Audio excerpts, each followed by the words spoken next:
सामवेद, ऋग्वेद, अजरवेद, गीता में, कुरान में, बाइबल में, हर धर्म में ये लिख दिया गया कि माता पिता ही भगवान है।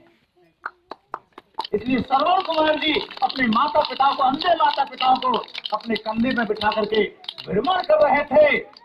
और जब उसका टाइम आया, अपने माता पिता को पानी लेने के लिए जब गए श्रवण कुमार और उनको मार दिया गया,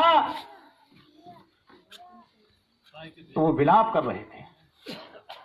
और मारने वाला जब उनके पास आया, उनको पक्षी समझ के मारा, पशु समझ के मारा, जो भी समझ के मारा था, उसने कहा मरने से पहले मैं तो मर चुका हूं, एक एहसान मुझ पे कर दो कि मेरे माता पिता को जरा पानी पिला दो। वो भी तो संस्कार थे, वो भी तो बच्चे थे किसी के। आज श्रवण कुमार का नाम मान सम्मान के साथ में लिया जाता है। वो दिन कब मर गए कोई पता नहीं है, लेकिन आज श्रवण कुमार को याद किया जाता है। तो माता पिता ही हमारे भगवान हैं। लेकिन चालाक लोगों ने कहा, इस देश के अंदर कुछ चालाक लोगों ने कहा, चंद चालाक लोगों ने कहा, कौन लोग? ये चालाक लोग, ये 5% के चालाक लोग हैं। इस पेंसिल को मैंने 2 भागों में कर दिया। ये 95% इस देश के मूल निवासी, गरीब समाज के लोग, बहुजन समाज के लोग, ये 5% भारत के अंदर चालाक लोग, टाटा, बिरला, डालमिया, मोहन, मोदी, मेकिंग, धीरूभाई अंबानी, प्रेम जी, अमर सिंह जी, ये 5% पूंजीपति। ये सुबह से शाम तक हमको किलो में 900 ग्राम तोलते हैं, लेकिन ये बेईमानी करते हैं, डकैती डालते हैं, और डकैती 100 रुपए की नहीं डालते।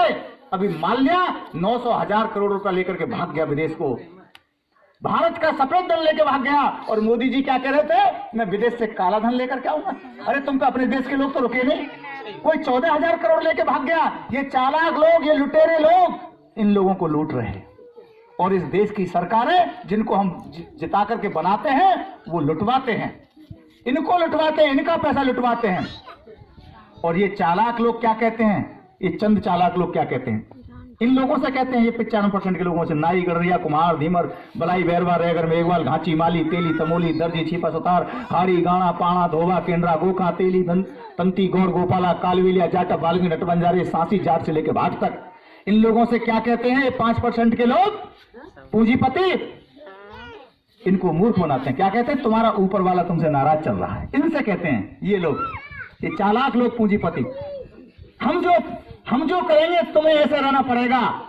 जैसे अब चल रहा है ना पूरे देश के अंदर, काले कानून बना दिए इनके फायदे के लिए और इनको लूटने के लिए। किसान पड़े ना, रोड पर पड़े, देख रहे हो ना, पूरा देश देख रहा है आज। तो ये लोग कुछ नहीं करते, जैसे ये कुछ नहीं करता, ये कुछ करता है, लंबाई में भी छोटा है और ये लंबाई में भी बड़ा है, इसके अंदर इंक है, स्याही भरी हुई है, यही लिखाई पढ़ाई करता है, ये कुछ नहीं करता, ये लंबाई में भी बड़ा है। लेकिन जब काम खत्म हो जाता है लिखाई पढ़ाई का, तो ये ऊपर लगा करके जेब में लगा दिया जाता है, नीचे का 95% गायब, ऊपर के 5% पूंजीपति दिखाई देते रहते हैं, नीचे वाले का कहीं नाम नहीं आता। आता है कहीं नाम? काम करो आप, माल खाए ये, घास खोदे घासी और माल खाए हुलासी। इस देश के अंदर ऐसी नीतियां बनाई है, किन लोगों ने बनाई हैं? जिन लोगों को आपने जिता करके भेजा है।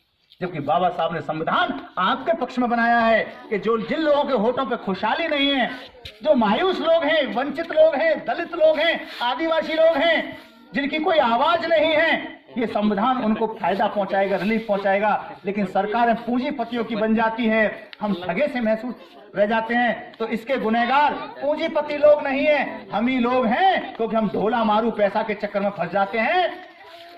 इलेक्शन के टाइम फंसते हैं ना, जो ज्यादा अच्छा खाना खिलाएगा, अफीम खिलाएगा, दारू पिलाएगा, पूरी कचौड़ी खिलाएगा, जो हमें थोड़ा नोट देगा, हम उसे वोट देंगे। ला नोट ले वोट। जब हम बेचते हैं ना, समझो हम अपने बच्चों का भविष्य बेचते हैं। चाहे नोटों में बेचते हो, चाहे दारू शराब में बेचते हो, चाहे किसी भाई बंदी में बेचते हो।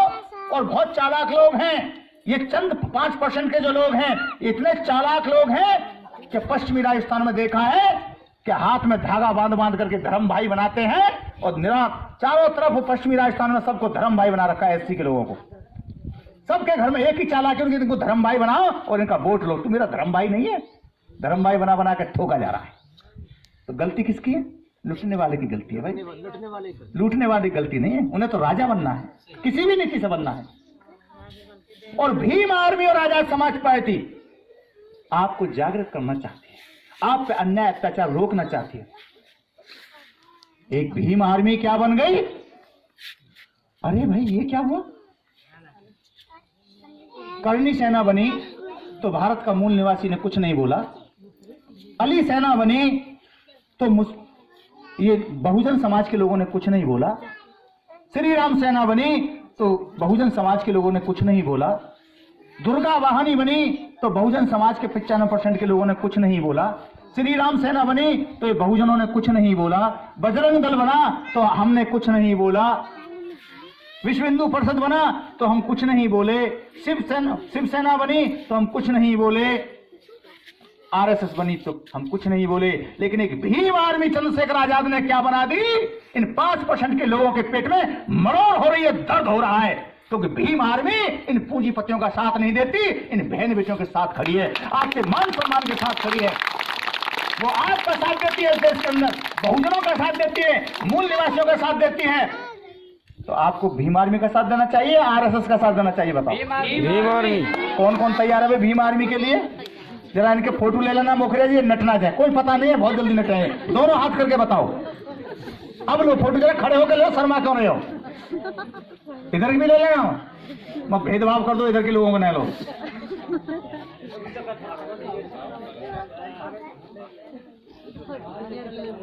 आज से आपको कसम है कि भीम आर्मी हमारे मान सम्मान के लिए बनी है। कोई भी बहन, कोई भी भाई भीम आर्मी को मत छोड़ना, ये हमारे मान सम्मान की लड़ाई है। जब भीम आर्मी का नाम आता है तो हम गरीब समाज के लोग, जो 95% के मूल निवासी, उनका कालर ऊंचा होता है कि हमारे पीछे भी भीम आर्मी खड़ी है। और भीम आर्मी के हमारे दो साथी हैं, 2 पिलर हैं। मैं उनको नतमस्तक करता हूं, आज से मेरे वो दिल में चढ़ चुके हैं। मैं आया ही इसीलिए हूं, मैं उनको खिलौना नहीं बनने दूंगा। खिलौना का मतलब होता है जितनी चाबी भरी जाती है, जहां तक चाबी होती है वहां तक चलता है खिलौना। और एक सेल्फ स्टार्ट गाड़ी होती है, अपने आप स्टार्ट होती है, स्वयं चलती है। तो लाल सिंह और पवन कहां गए? दोनों लाल सिंह और पवन, हाथ उठाओ। आज से तुम्हें इस एरिया में बैठना नहीं है। अगली मीटिंग कसम खा लो, आज तुम्हारी पगड़ी उछाली गई है, आज तुम्हारी ये मीटिंग को खत्म किया गया है। आज इस मीटिंग को जिन्होंने खत्म किया है, चाहे वो अपने भाई क्यों ना है, अगली बार ये मीटिंग बहुत जबरदस्त होनी चाहिए। तो मैं टाइम दूंगा, वरना मैंने तो आज से कान ऐंठ लिया कि मैं भरतपुर के लोगों का विश्वास नहीं करूंगा, क्योंकि ये कहते कुछ है और करते कुछ है। तैयार हो आप लोग? तैयार हैं सर। पक्का भाई? बताओ पवन। पक्के तैयार हैं साहब। बना लो, 11 लड़कों की टीम बना लो, अपनी तैयारी कर लो। और वो अध्यक्ष तो हमने बदल दिया, उसका स्विच ऑफ, उसने हमारा स्विच ऑफ कर दिया, हमने उसका स्विच ऑफ कर दिया। हमें नहीं चाहिए ऐसे लोग। हमें हर ब्लॉक में 11-11 लड़के चाहिए। आपके पीछे हमारे बहन भाई आपकी तरफ इंतजार